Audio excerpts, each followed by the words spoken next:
One of the All right. things that I love doing at One Rental at a Time on Sunday is bringing you new faces with new stories. Today, we've got the one and only JJ with us, who is a school member, longtime real estate investor. Jorge, how you doing? I'm good. How are you? I'm doing well. Why don't you just do us a quick favor? Who you are, what you do, and where you do it? Tell us about JJ. Um, Jorge Jimenez, JJ, easy to remember. Started real estate in 2002. I became a cliche at the time. If you remember The Big Short, the guys at the strip club, that was me. Oh yeah, And so, I got in with the good times, all the crazy arms and the rural savings loan. Remember the NEGAM loans and all that stuff. oh yeah, Nagam. Oh yes, I remember. So that's basically where I started. But I started in Oakland, predominantly Latino neighborhoods, and unfortunately, because I didn't know any better, pretty much screwed a lot of people by putting them in those arms.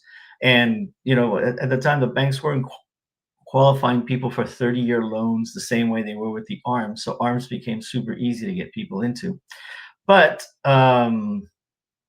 about 2000, long story short, one of my first clients, he came back to me because at the time I was running a brokerage with a buddy of mine who was doing mortgages.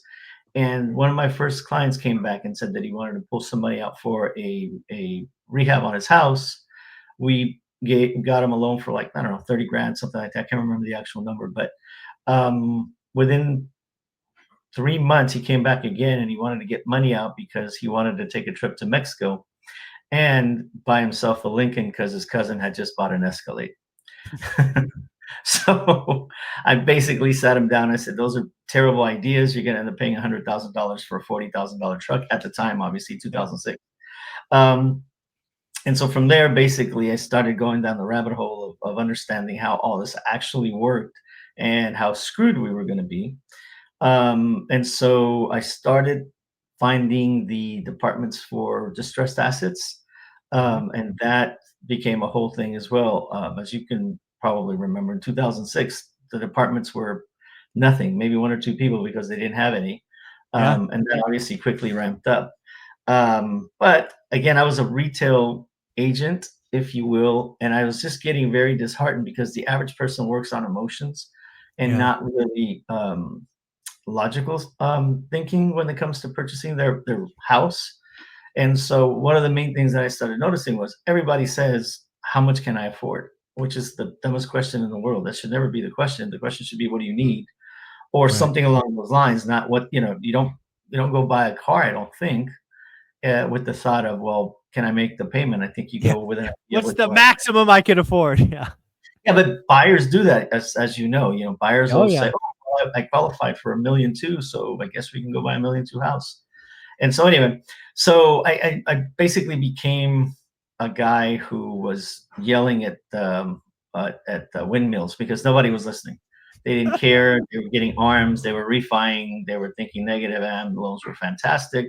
And Yeah. of course, the lenders at that time were making more money selling those loans than we did selling the property, which was Yeah. insane.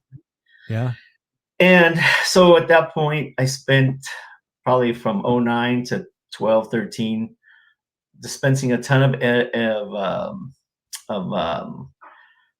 psychology, I guess, for people, just explaining to them that they needed to let go of the emotion and let go of the house to start moving on. Yeah.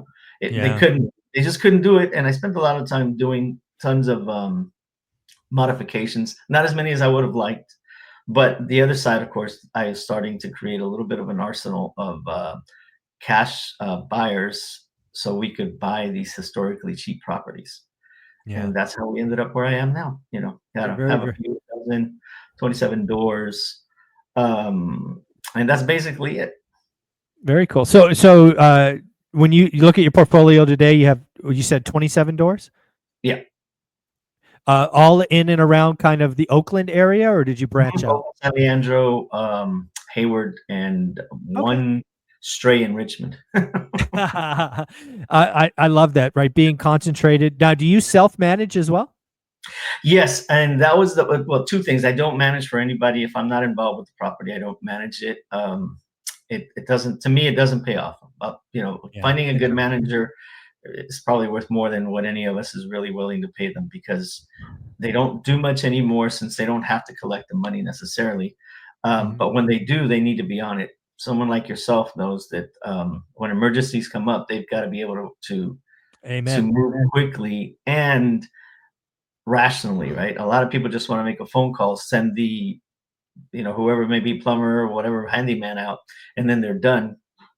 And it's terrible, because that's not the relationship you want with your tenant, and that's certainly not the relationship. You don't want the handyman negotiating with the tenant Right. as far as what needs to be done. So anyway, Yeah. and so that's why I don't do it for other people. Plus, it doesn't, the numbers don't make sense for me to spend my hours making that amount of money as a No. manager.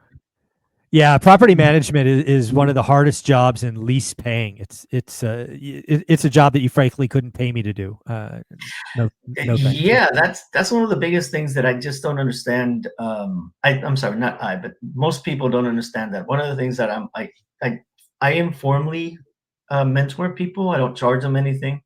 But I don't know. I may start doing that. I'm not sure. But at this point, I don't. One of the things I tell everybody is everybody's a spreadsheet warrior now. You Right. can look up. I can look up Miami and have these fantastic deals on paper, and all that stuff looks great. But at the end of the day, there's not AI living in the property. It's still a human being. So you need the psychology there. Um, and so one of the things I maybe I'm a dinosaur with this, but I tell people, if you don't understand management and you're a W-2 employee as a mechanic or whatever you may be, manage your first property. I Mm. don't care if you lose money. I don't care what it is. Manage your first property.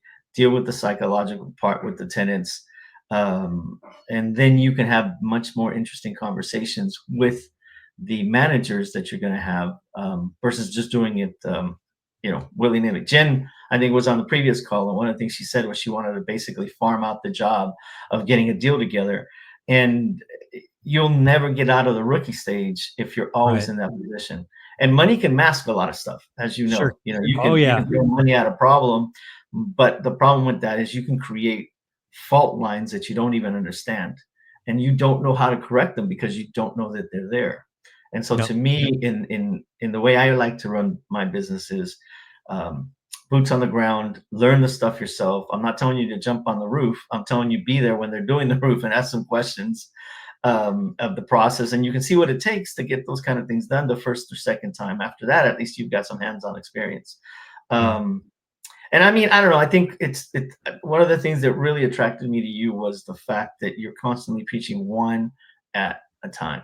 And Yeah. right now, there's so many AI websites, gurus, teachers like yourself, who dole out information, and it's all good, but it doesn't really matter. It's like I can sit in a high level computer engineering class and Mhm. listen to everything they say and take notes and go home and say, I have absolutely no idea what all that meant. And so there's a lot of that going around right now. Yeah. And my biggest thing right now is twofold. One, the average mechanic is priced out in California. I mean, if Yeah. you're a mechanic, it used to be a good job. If you were a postal worker, it used to be a good job. Good luck in the Bay Area of trying to buy a single family home right now. You're probably Mhm. not going to succeed on your own. But you can buy a multi unit, or you can house hack. And even if you do nothing else, that one property will at least anchor you, Yeah. where you have a property of your own to be able to pay out in a very conservative 30-year term. And now you've only got to worry about taxes. Well, that's fine. Most people think their 401k is going to be enough to retire. Guess what? I don't think so. Yeah. No. And Yeah. Yeah. go ahead. I love all of this. Let's talk about psychology. You brought that up a couple of different times, and it's not something we typically talk about on this channel. But as someone who both started their investing journey pre-crash, right, 2002, Mhm. what I remember most from 2002 to, let's call it 2007, was everybody was a real estate expert, Yeah. and all they ever would say is something like housing only goes up. Yep. And thus they said things like that to justify these 2-year neg am loans, these Right. IO loans that reset. And you're absolutely right. The underwriting for these loans was atrocious. They didn't underwrite them to the full payment. They wrote them to the minimum payment, which, obviously blew up spectacularly. But, one of the things about that behavior is we'll get back there again. And in fact, I think we did in commercial. I think the syndication and the multifamily game got Same just thing. as stupid. Same thing. It's the same thing. I was literally talking to someone, I think it was 2019 or 20, and they were like, "Oh, I'm going to become a syndicator." I said, "What do you know about syndicating?" And he's like, "No, it'll be fine." I said, "These numbers are artificial. You can't get a 30-year fixed. You're not going to keep a 4% loan. You're talking about raising rents in California, which is damn near impossible at the numbers you're talking about." I said, "It all looks great on paper, but this thing is going to blow up," and it blew up. Oh, So it's yeah, blowing up big time. Yeah. It's yep, yep. it's so funny. Again, folks, there's lots of ways to make money in real estate investing. Obviously, the turtle wins the race, but every once in a while, this get rich quick scheme comes. That for a while it was Airbnb and STRs, and everybody piled in. Then they weren't even owning the property. They were like, doing this. I forget what it was called. They were like Arbitrage, baby. arbitrage. Yeah, it's like, guys, stop being attracted to these shiny objects. When everybody goes one direction, I'm screaming red flag, red flag, red flag. Yeah, arbitrage to me was the funniest one, and I made some.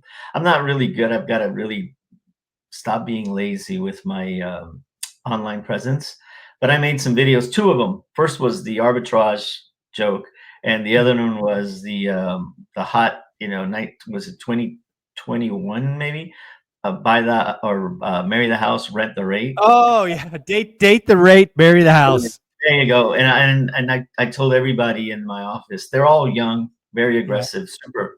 The reason why I'm with that company, or rather the team EXP Team Fast, is because Kenny, who is our guru, is amazing. I mean, that guy's ahead of the curve with Nice. concepts and internet marketing, everything you can imagine. He does everything I don't like to do, so that's why I'm happy hanging out with those guys. But Nice. I told him, I said that is not going to go anywhere. That video is going to be around. I said, and in 3 years, when the person's barely scraping by making that payment you guys kind of squeezed them into, and rates don't magically go down to 3% because you guys don't know any better, I said, you're going to have some explaining to do. Yeah. And guess yeah. what? You don't see marry the house and date the rate videos anymore. No, exactly. Yeah. Higher for longer, folks. We've been saying that for a while on this channel. Yeah. So again, you and I've got, 20 plus years in this game. Let's talk to the person starting today, right? Maybe it's somebody in your office, maybe it's somebody online. What are some, rules of thumb?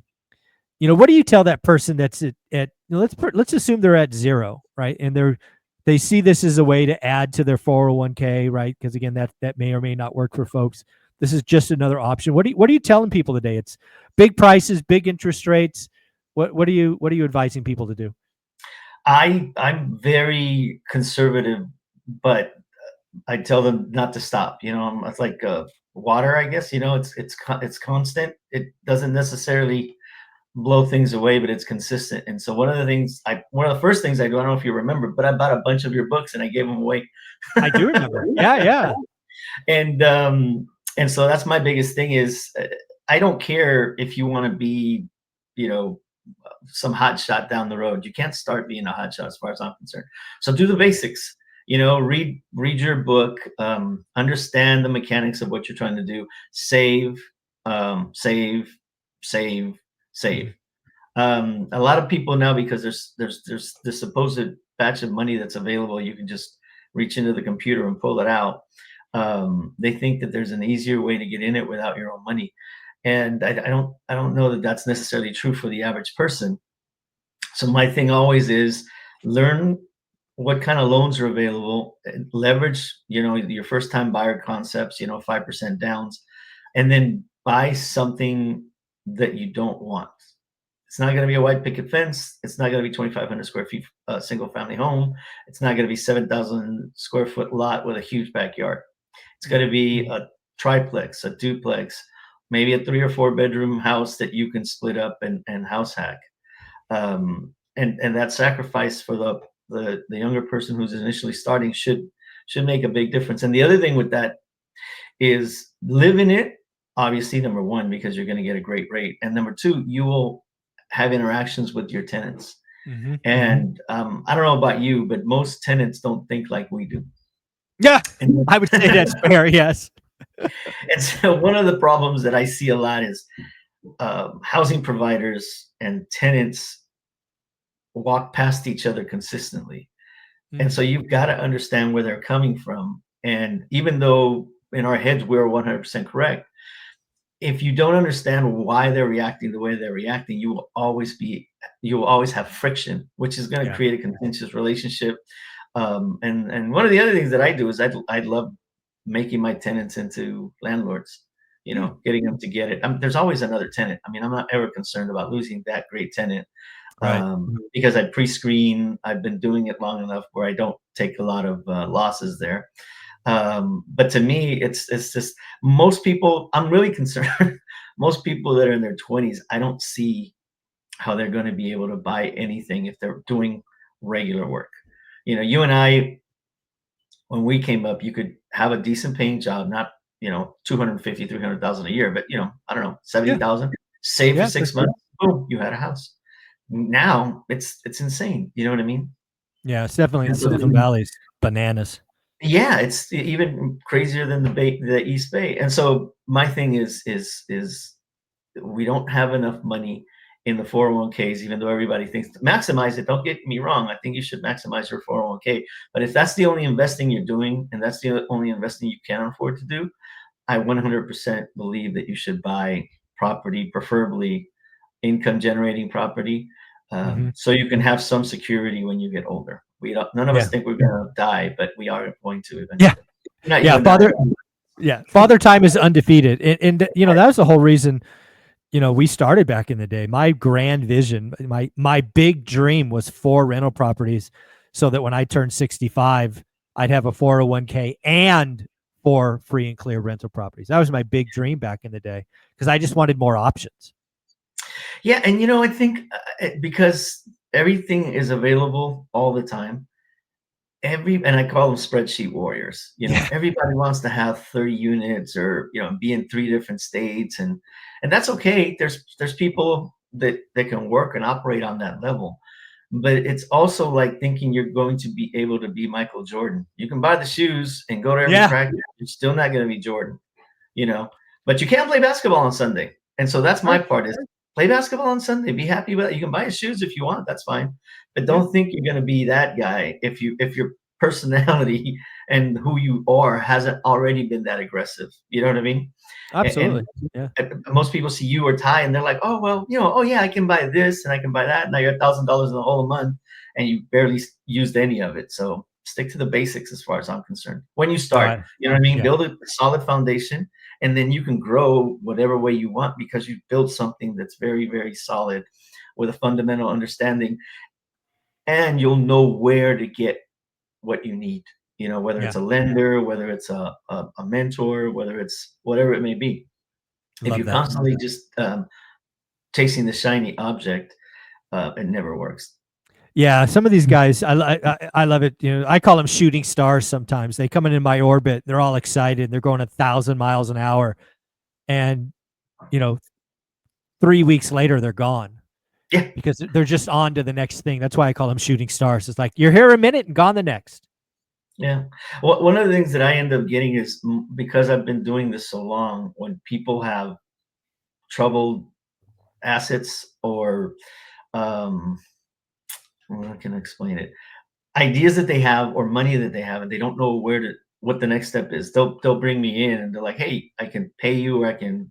Which that one's a little difficult for them because of consultation. But a lot of the times, I end up with a piece of the business, which I'm okay with. It doesn't, you know what I mean? It's worth it to me because at the end of the day, I've got a chunk of equity there that they realize otherwise they wouldn't have been able to do, and so I'm able to take over the operations part of it for them. Nice. And I don't go recruit anybody. Most of those come to me. But but what ends up happening is I always end up getting these younger guys who are wholesalers. And, one of the phone calls that I always love is they say, I heard you're really good at acquiring properties. I've got this property, and so what do you think you want to pay for it? I said, Hmm. you called me. Why would I? Why Yeah. would I give you a price? And so you can clearly see they're just working on a script without Yeah. really understanding what they're doing.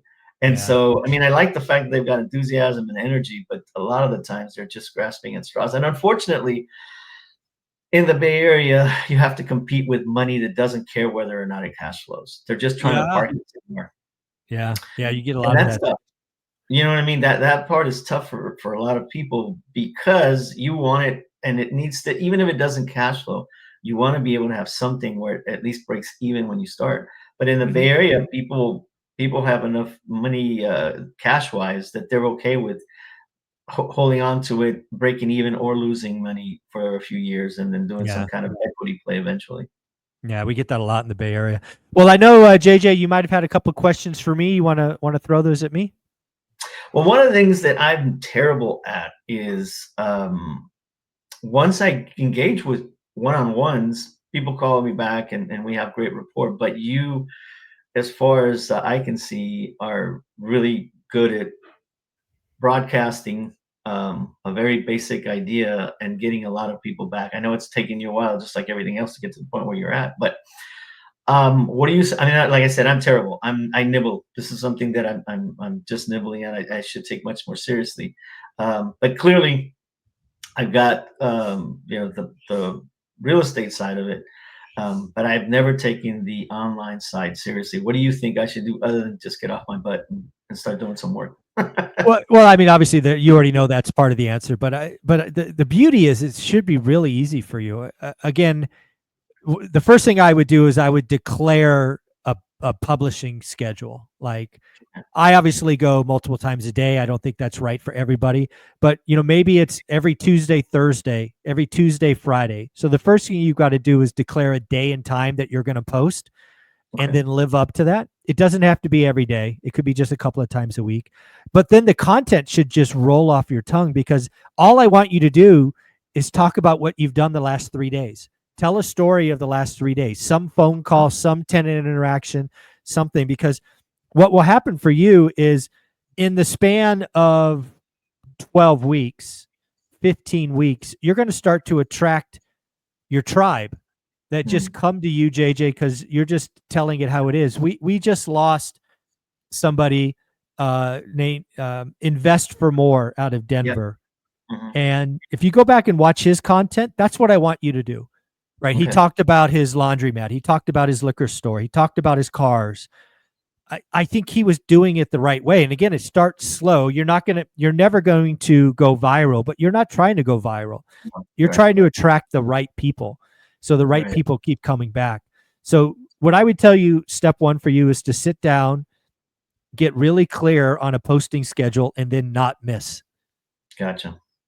Gotcha. Yeah, it's like, it's the same thing what we used to do, right? Make sure you're making your calls every day, schedule it. And so basics, I get it. Yeah. I get it.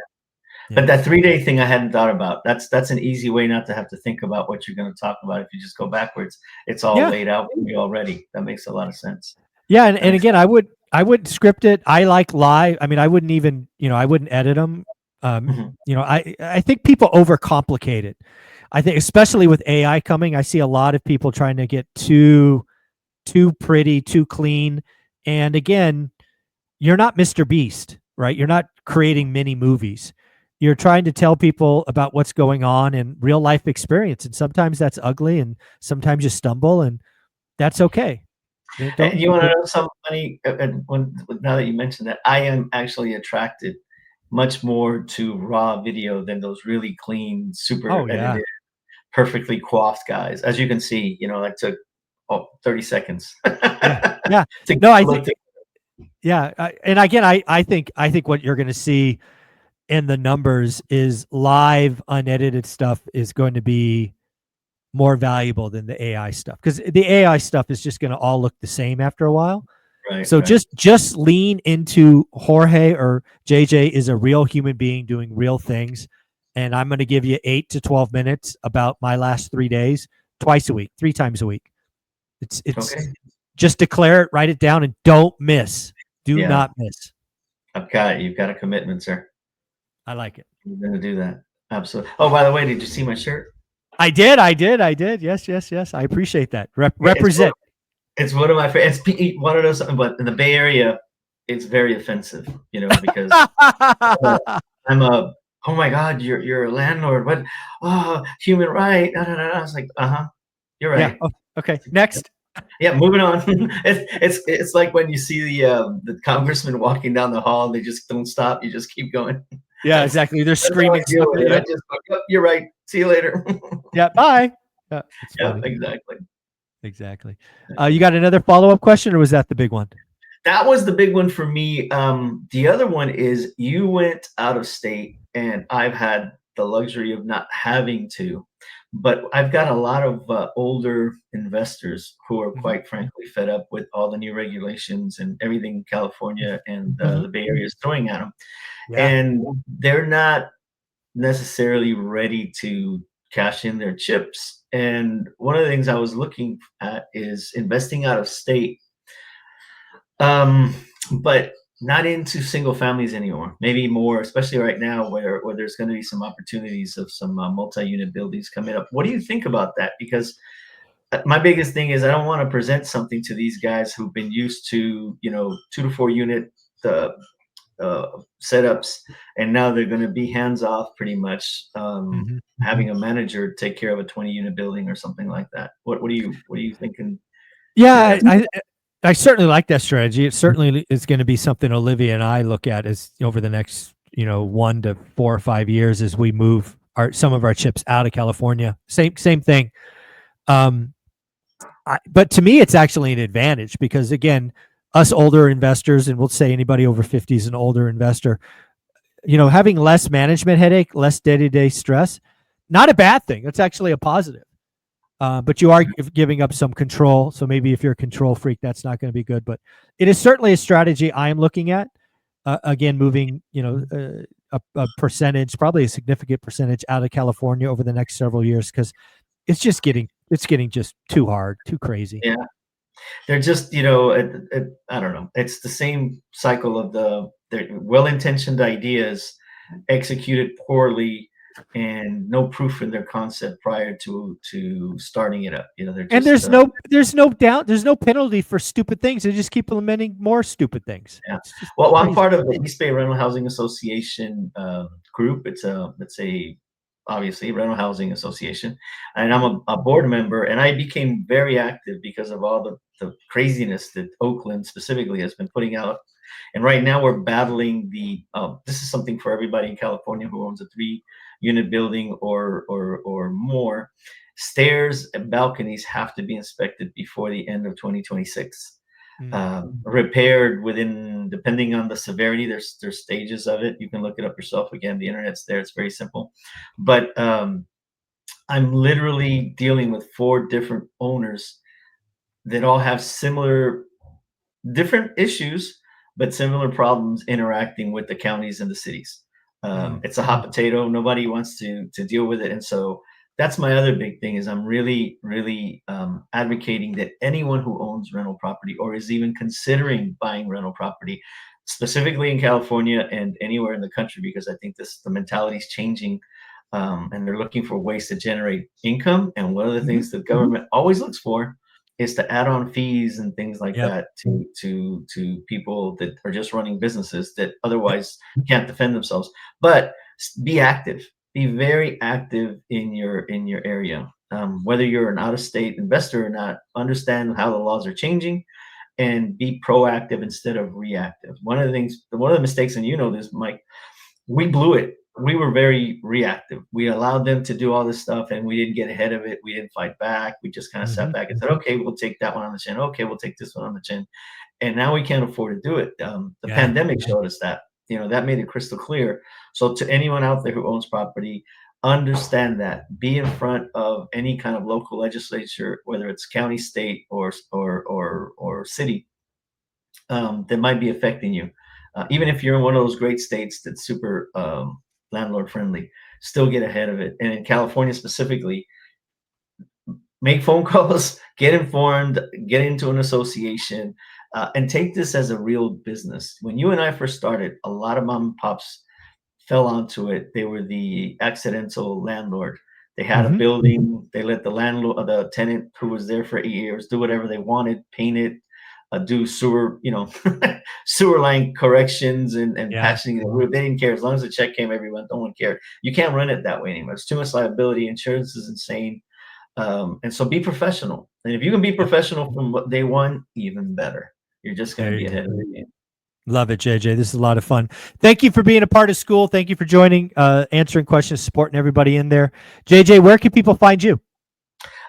Easiest is on online, Real Estate by JJ. Most of my stuff it's on Instagram.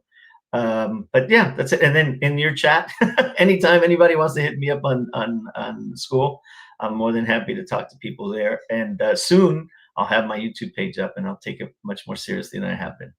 Awesome, JJ. I look forward to you sharing the YouTube channel and your schedule inside school. Man, I All right. appreciate you. Have a great day. You too. Bye bye.